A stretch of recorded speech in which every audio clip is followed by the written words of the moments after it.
Hi guys, welcome back to my channel. I thought I'd do a little wrap up. It's currently the 28th of September. I don't think I'm going to be finishing anything else this month or reading anything else much because all of my time I've been obsessed with Hannah the Horrible on YouTube. I've been going through all of her videos on both channels. She has two channels. I've been going through all of them and nothing is stopping me. I can't stop myself from watching her videos, which means that I have no time left to read. So if I don't read anything in October, that's probably why, because I'm just stalking Hannah the Horrible on YouTube. But anyway, so I've got myself some tea in my Winnie the Pooh mug. Today's genre of tea, if you will, is wheat tea.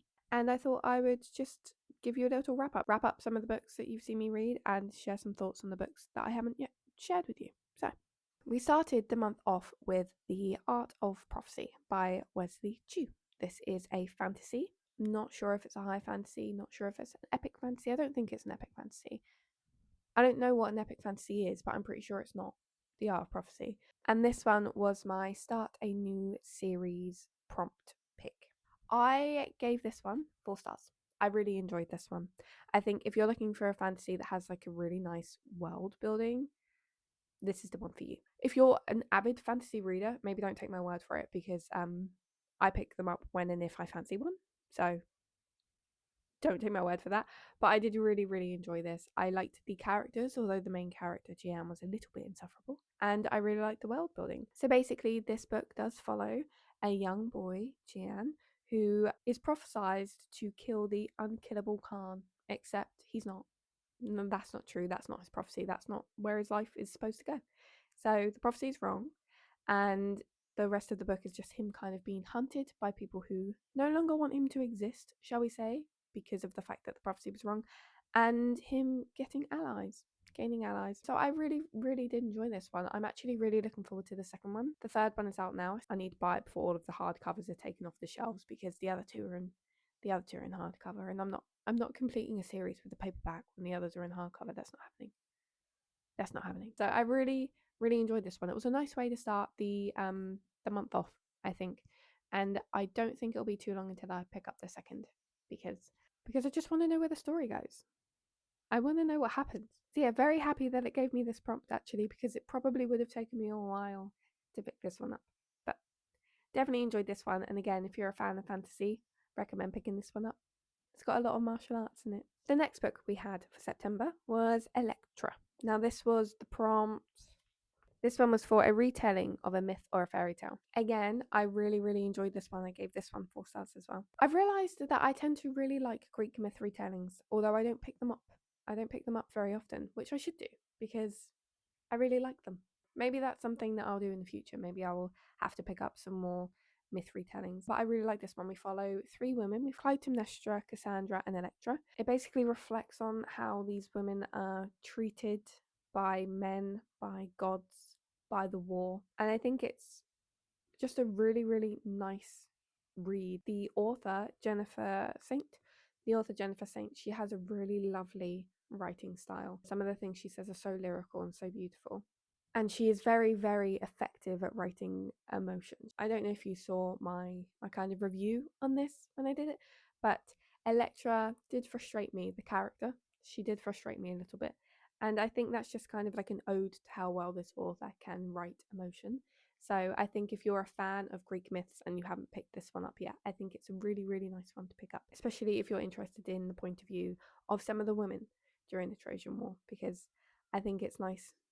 I think it's nice to get different point of views every now and then. But yes, I think I might have a look at this author and see if she has anything else and see if it's anything that I want to pick up. 4 stars for this one. I really enjoyed it. Next, we had The Adventures of Sherlock Holmes. Now, this wasn't a prompt. This was just something I just picked up randomly because I felt like it, because I felt like I needed a break after Electra. And it is my first Sir Arthur Conan Doyle. Again, I was expecting a full-length mystery. It wasn't. It was multiple short mysteries altogether. But I really enjoyed them. They're very easy to read, they're very quick to read, and they're very fun to read. If you haven't read many classics before and you're not sure which ones to pick up, but you do want to start, this is a really, really good option because it's so easy. It's so easy and it's so fun. Just Sherlock doing his Sherlock thing. I did picture Dr. Watson as Martin Freeman. So take that as you will. But yeah, I really, really enjoy these. I think probably again 4 stars, because the thing is, how do you rate multiple short stories or like a collection of stories? I'm not sure. But there wasn't one that I hated, there wasn't one that I even disliked, and there were a few that I really, really enjoyed. So I really like this collection. Will it force me to pick up some more Arthur Conan Doyle? I'm not sure. I do have another short story, The Lost World. The Lost World and Other Stories I do have by Arthur Conan Doyle. So maybe I'll pick that one up. Who knows? But I did really, really enjoy this one. Okay, so next I believe we had my reading challenge, my 24-hour reading challenge. And the first book that I picked up for that challenge was Hangsman by Shirley Jackson. And Shirley Jackson is one of my favourite authors. I love Shirley Jackson. There's something about her writing that just fascinates me. It's so whimsical. I'm not sure how to explain it, but the way that Shirley Jackson must have experienced the world, the way that she must have observed the world, it's amazing. And the fact that she can translate that into her writing, I don't know. If you've ever read a Shirley Jackson, you'll probably know what I mean. But I loved this book, Hangs a Man. We basically follow Natalie Waite. We basically follow her just kind of through her life and through her experience at college and with her family. And there's like this sinister undercurrent. It cuts through a lot of the more kind of ordinary things, the ordinary happenings, and I love it. I love it. So it's like it's changed the way I think slightly. It's changed the way that I view some things as well. Just because Natalie's way of viewing the world is it's not entirely different to my own, but it's just so fascinating to read. This has become one of my favourite Shirley Jacksons. So it's up there with The Haunting of Hill House and We've Always Lived in the Castle for me. It's definitely skipped over The Sundown and The Bird's Nest. And a lot of people really love The Lottery, but I can tell you right now, I have a couple of short story collections and The Lottery was not my favourite. It was not my favorite. Everyone raves about The Lottery, and I think that's probably why when I read it, I was slightly disappointed. But there are so many other really amazing stories in those collections. So I wish people spoke about those more. Shirley Jackson, I will recommend to anyone.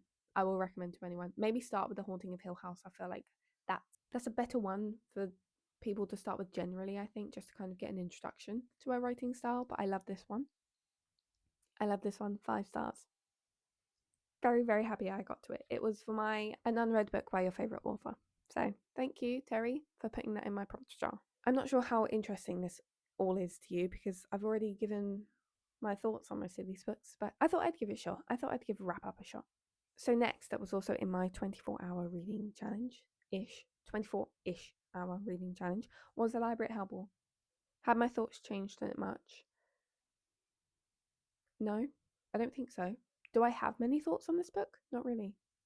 I kind of just I've forgotten that it exists. I think on reflection, I enjoy it more than I did, you know, in the midst of reading it. But it was just kind of the reading experience was really frustrating for me. I appreciate what it did as a horror book, how it kind of kept your attention, how it made you want to continue to figure out what was happening.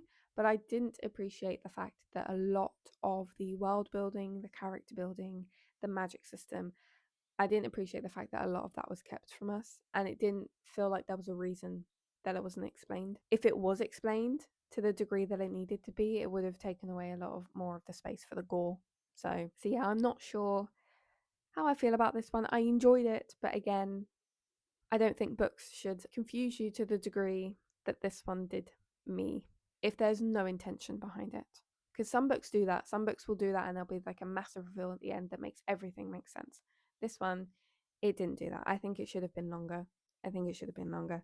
But yeah, so I'm undecided on my rating for this one. I don't know if it's a book that I will pick up again. Part of me wants to, just to see if I missed anything. If I was just frustrated at my time of reading it, so I missed a load and I'm just talking out of my ass to you about all of the things wrong with it when it's actually in the book. So I think I want to reread it in that sense, but I don't know if I would want to in case I had the same experience as the first time. I didn't have a prompt for this one either. I just picked it up because I have to read my BookBox books before the next one comes in. I'm only subscribed to Evernote, but I can't leave one unread when I've got a new one. In my brain, I'm like, I'm paying for these books. They come every 3 months, I think. That's plenty of time for me to read them instead of letting them like pile up, because then I'll never get to them, especially because they're not necessarily ones that you are interested in. They're just ones that you might be interested in.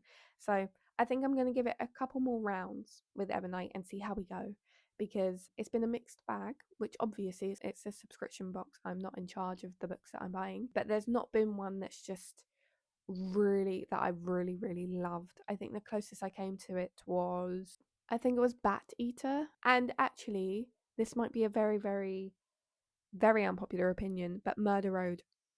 I didn't like that in the sense that like I love my favorite books. Like if I say I love a book, it wasn't that like emotional reaction from me for that book. And there are a lot of things about it that frustrated me. Like every single time it was like, oh, it's really hot outside, but there are chills in my body. Like that happened.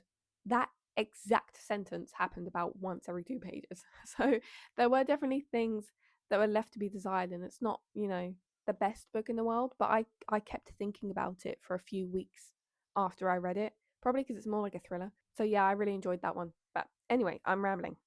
We always ramble. We always go completely off topic. Anyway, The Library at Hellbore, I still haven't changed my mind on it, and I still haven't given it a rating because I'm not sure. I'm not sure what to rate it. I would go 3, like middle ground, but I feel like that's a bit unfair to me reading it. So maybe a 2.5, but I think the actual story was more than a 2.5. So I don't know. Maybe I'll go for 3 for now. I'll go 3 for now. And then if I end up rereading it, we'll see if that changes. And next, because I needed a pick me up after The Library at Hellbore, I picked up The Picture of Dorian Gray, which is one of my favourite books of all time. And this one was also a prompt pick, and it was a book you'd recommend to a family or friend. So, A Picture of Dorian Gray, we're following Dorian Gray, whose sins, whose age, whose ugliness is being reflected on a painting of him instead of his physical body. And one, I love the idea of that anyway. I just love the idea of someone's soul being in a piece of art. I love the philosophy in this book. I love the talking points in this book about beauty, about age, about pleasure, about all of that, sin, all of it. I just love it. And I think this is also a good option if you want to start getting into classic books because it's short, it's digestible, it's understandable, and there's not too much of a plot, but what there is, you just want to keep reading. You want to keep reading and you can't put it down. Once you pick it up, you can't put it down. I think some of the philosophy, maybe if you're not used to reading like a lot of philosophical conversation, I think some of it might be slightly off-putting to a lot of people, but I think if you just power through, it gets a lot easier and it starts to make you think more about life today, about life back then, about the similarities, the differences in how we view beauty, how we view sin, how we view pleasure. And I just think it's a wonderful, wonderful book. And I wish Oscar Wilde had written more novels. I think it's an actual crime that he only wrote this one and the rest of them are like short stories and poems. Someone needs to go back in time and just sit him down and have a word with him for that, I think.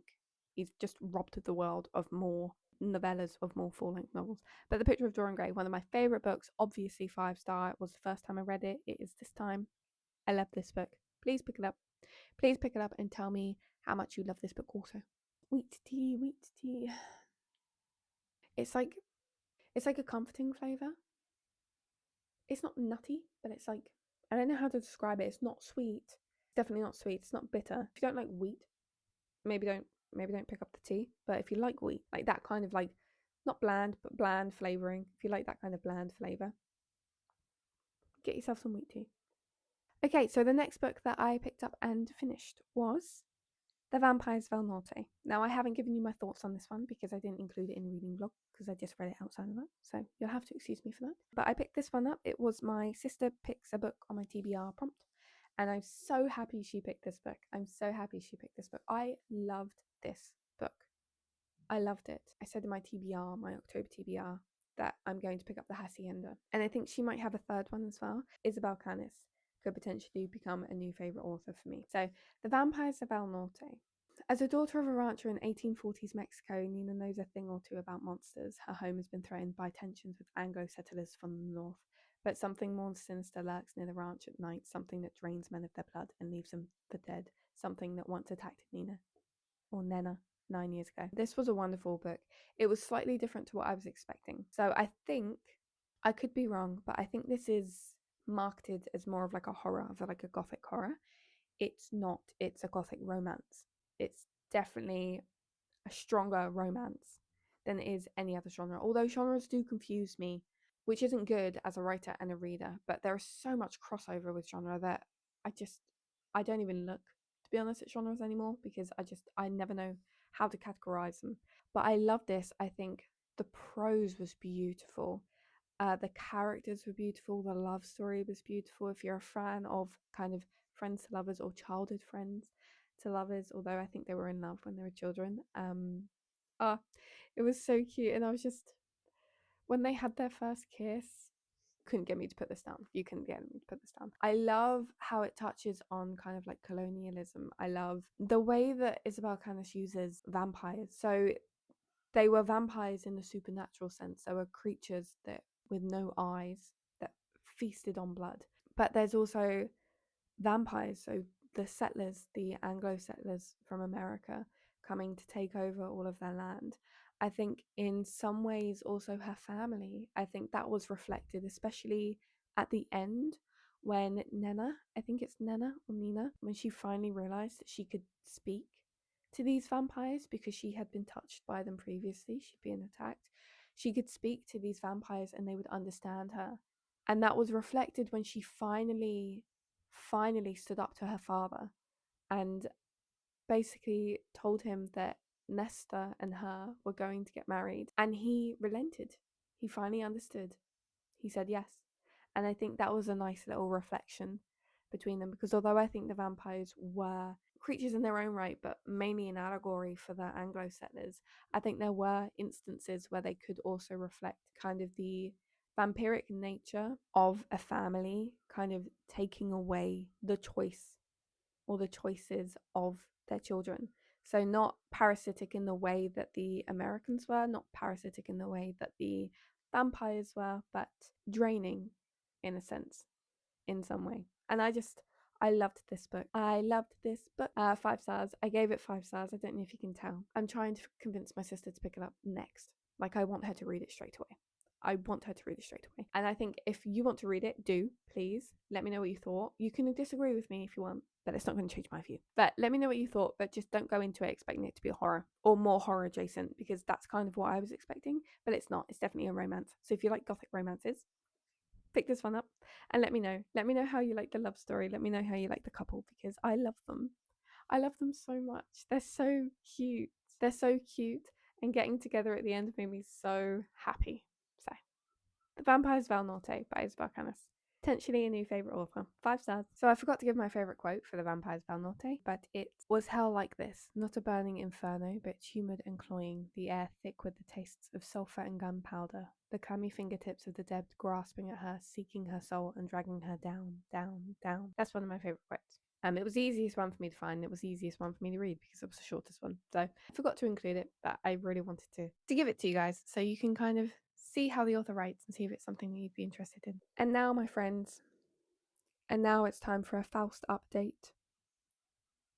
So, Faust. Have I been reading Faust? Yes. Actually, caught you out there, didn't I? Yes, I have been reading Faust. You remember I said that I would start it like on the 1st of September so that I would give myself the entire month to read it? I didn't do that. I started it last week. So I haven't finished it yet. And I will have to carry it on into October along with all of the other books that are on my October TBR. So that's a choice that I've made for myself. So you can see how much I love myself, really love stressing myself out. So, Faust, I am currently 63 pages into Faust, and I'm really enjoying it. I'm really enjoying it. Considering all that I've said and worried about this book, you might not believe me, but I am really enjoying it. I'm loving the kind of the conversation around good and evil. I'm loving the conversation about the dangers of pursuing knowledge, pursuing higher knowledge, godlike knowledge. I love that conversation. I'm interested to see how Faust's character develops. I love Mephisto, the little demon, the little devil on his shoulder, if you will. I just love sarcastic, sardonic demon characters in things. So I love Mephisto. And also the fact that it's written as a poem. So it is a play, but it's also written as a poem in rhyming stanzas. It's making it really quick to read. So I'm not that far into it because I haven't actually been picking it up very often, but the actual reading time of this is really short because the rhymes, obviously, they help the flow, they make it quicker. So it is a really fast read. I am scared that there's a lot about this book that I'm not going to understand. If I don't, not really much I can do about that, is there? So what I might do, I think, is I might, after I've read this, I might look up a kind of like a breakdown of it. I know that there's like a one on YouTube that I've seen that's about 3 hours, 3.5 hours.